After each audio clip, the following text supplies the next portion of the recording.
அன்பான நேயர்களே, காலை வணக்கம். எல்லா உலகமும் ஆனாய் நீயே,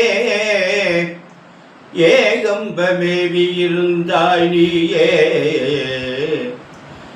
நல்லாரை நன்மை அறியச் செய்வாய் நீயே, பொல்லா வினைகள் அறுப்பாய் நீயே. புகழ்ச்சேவடி என் மேல் வைத்தாய் நீயே, செல்வாய செல்வம் தருவாய் நீயே. திருவையாறு அகலாத சம்பச்சோதி, கல்லா மரத்து கடைப்பட்ட நாயேனை, வெள்ளாளன் தென்னன் பெருந்துறையான் கல்லை பிசைந்து கனியாக்கி, வெள்ளத்தடுத்து வினைகடிந்த வேதியனை, தில்லை நகர்முக்கு சிற்றம்பலம் என்னும் ஒல்லை விடையானை பாடுதுங்கான் அம்மானாய். அன்பார்ந்த நேயர்களே, இன்று புரட்டாசி மாதம் 12ஆம் நாள் ஞாயிற்றுக்கிழமை, சஷ்டி திதி, 12 மணி 7 நிமிடம் பகல். பின்னாடி சப்தமி திதி, கேட்ட நட்சத்திரம், மரண யோகம். ராகு காலம் ஞாயிற்றுக்கிழமை 4:30 முதல் 6, யமகண்டம் 12 முதல் 1:30, குளிகள் 3 முதல் 4:30, சூலம் மேற்கு, பரிகாரம் வெள்ளம். அன்பான நேயர்களே, இன்று நாள் எப்படி இருக்குது, கிரகங்களா எப்படி இருக்கிறது?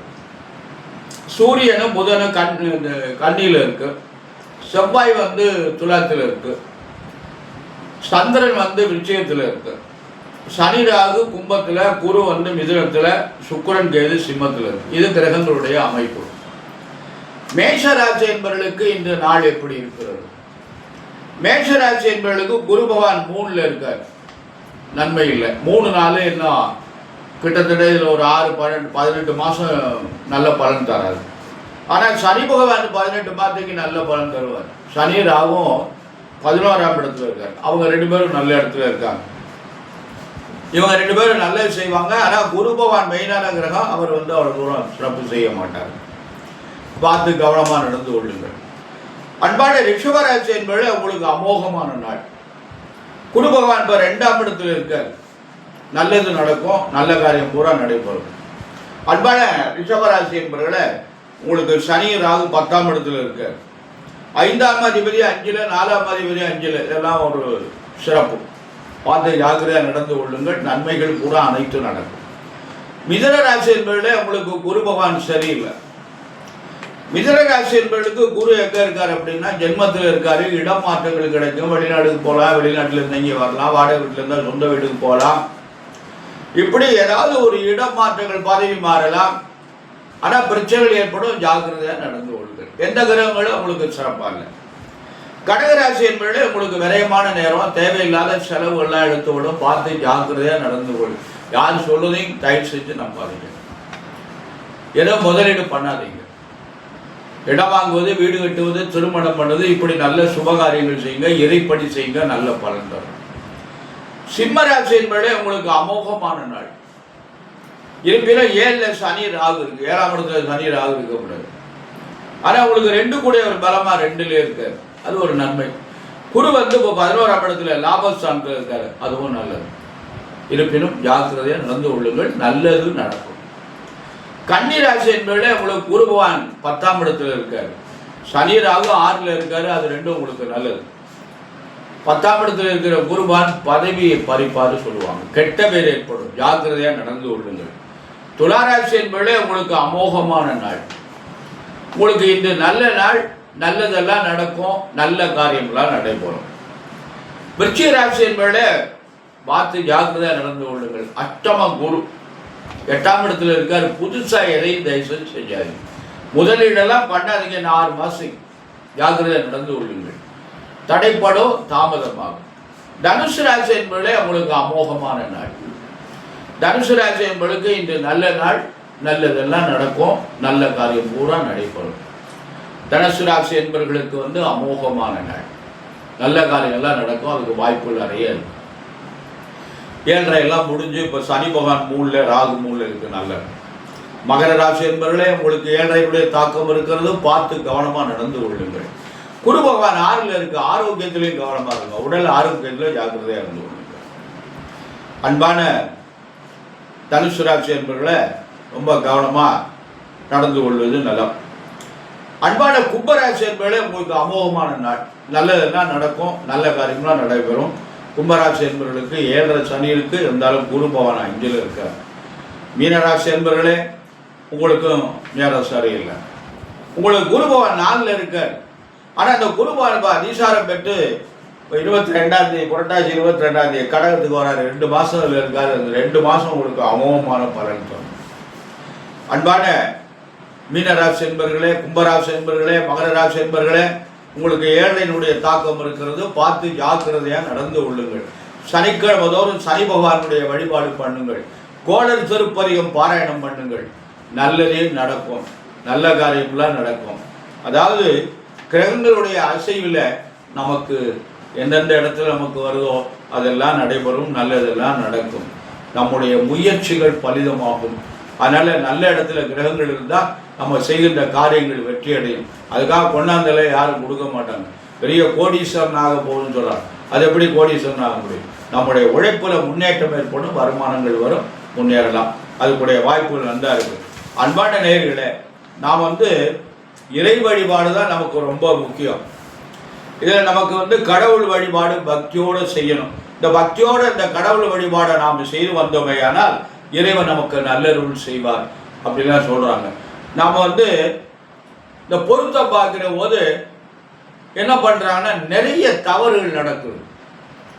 பொருத்தம் பார்க்குற போது அந்த ஒரு பேப்பரில் என்ன பண்ணுறாங்கன்னா அந்த மளிகை கடை சித்த பேப்பர் மாதிரி ஒரு அரை பேப்பர் வச்சுருக்காங்க. அந்த பேப்பரில் பெண்ணோடைய பேர், மாப்பிள்ளையோட பேர், வயசு இதை எழுதிவிட்டு என்ன நட்சத்திரம் என்ன ராசி இது 2 எழுதுகிறாங்க.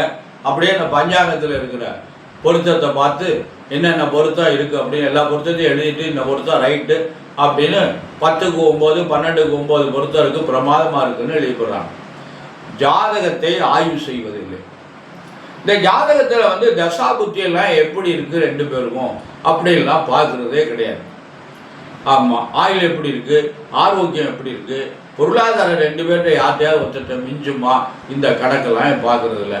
புத்திர பாக்கியம் 2 பேருக்கு எப்படி இருக்குது, யாருக்காவது ஒருத்தருக்கு தாமதமானாலும் ஒருத்தருக்கு உடனே கிடைக்கலாம் அப்படின்னு இருக்கா, புத்திர காரகன் குரு பலமாக இருக்கா, களத்திர காரகன் சுக்கிரன் பலமாக இருக்காரா, இதெல்லாம் ஆய்வு செய்யாமல் அப்படியே அவங்க பொருத்தத்தை மட்டும் சொல்லிடுறாங்க.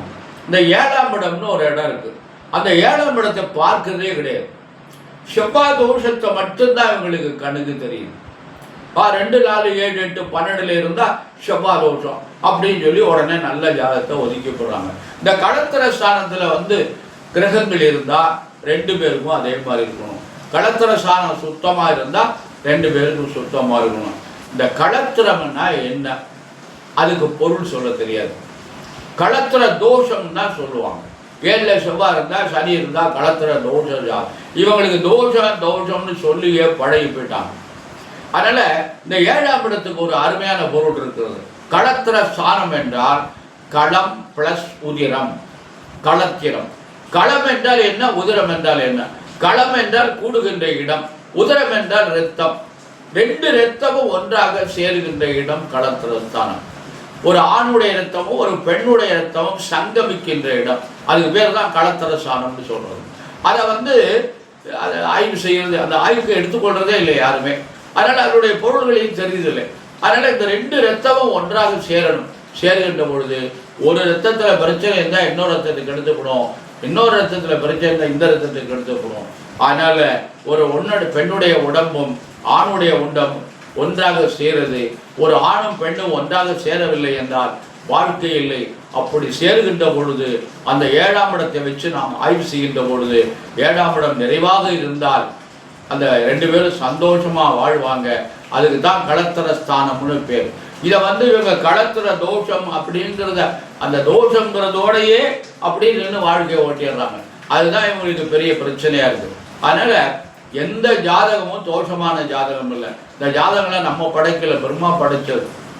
அதனால் எந்த ஜாதகத்தையும் நம்ம தோஷம்னு சொல்லக்கூடாது. யாரை எடுத்தாலும் உடனே அப்படின்னு சொல்கிறான். இதில் மூர்த்த சங்கரகர தர்ப்பணம்னு ஒன்று இருக்குது. அந்த தர்ப்பணம் அந்த நூலில் என்ன எழுதியிருக்காங்கன்னா பெரியவங்க 1 4 7 8 12 இந்த இடங்களில் சனி பகவான் இருந்தால் அந்த ஜாதகத்துக்கு செவ்வாய் தோஷம் அழிகிறது. நன்றாக கவனித்துக் கொள்ளுங்கள்.